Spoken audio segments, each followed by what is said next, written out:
In this video, Cenk is asked what's the worst lie he's ever told. And he makes a point of saying that they built a show around honesty. What's the worst lie you've ever told? You know, look, we built a show around honesty partly because I don't like lying. It's a pain in the ass. You got to keep track of your lies. You feel guilty. So I think it's a very reasonable request to ask that you correct the lies told in one of your videos that has tens of thousands of views.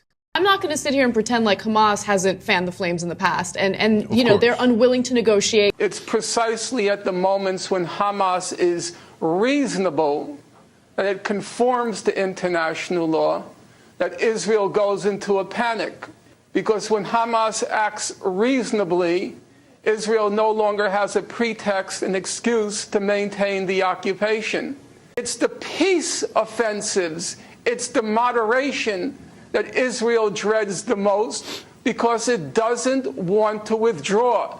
And it needs an excuse. And the excuse is Palestinian extremism, which Israel itself creates. A unity government was formed between the PA and Hamas. Netanyahu was enraged at this unity government. It called on the U.S., it called on the EU to break relations with the Palestinian Authority. At this point, Netanyahu virtually went berserk, and he was determined to break up the unity government. This is what Israel always does. Anybody who knows the history, it's what the Israeli political scientist, the mainstream political scientist, name was Avner Yaniv. He said it's these Palestinian peace offensives. Whenever the Palestinians seem like they are trying to reach a settlement of the conflict, which the unity government was, at that point, Israel does everything it can to provoke a violent reaction, in this case from Hamas, break up the unity government, and Israel has its pretext. And it doesn't remember that Hamas was negotiating and that it was Israel's actions. The Poof moment that Secretary Kerry talked about, that was the moment that Israel broke the peace process by reneging on its promises during negotiations.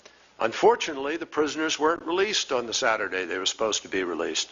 If you could find time to address these tweets in the Twitter Storm segment, then I think you could find time to address this tweet where one of my viewers said that he was disappointed with the Young Turks and then asked, please correct your Israel reporting with a link to that video. And Cenk, you're one of the two people that favorited his tweet, so you know about it. So I think it's time to make a video to issue a correction. You could have used this Twitter storm as an opportunity to correct the record by responding to this guy's tweet, and to give the tens of thousands of people that heard Anna's lie at least a chance to hear the truth. And it just occurred to me, has the Young Turks ever reported what the main motive for the 9/11 attacks was? Because I watched this video, CIA documents showed 9/11 bin Laden warnings ignored. But the source article says the Bush administration's downplaying of the terrorist threat and the Israeli-Palestinian conflict. But his video makes no mention of the Israeli-Palestinian conflict. It's bad enough that our media is dominated by pro-Zionist propaganda. We don't need the largest online news show in the world also spouting Zionist propaganda. So please send this video to the Young Turks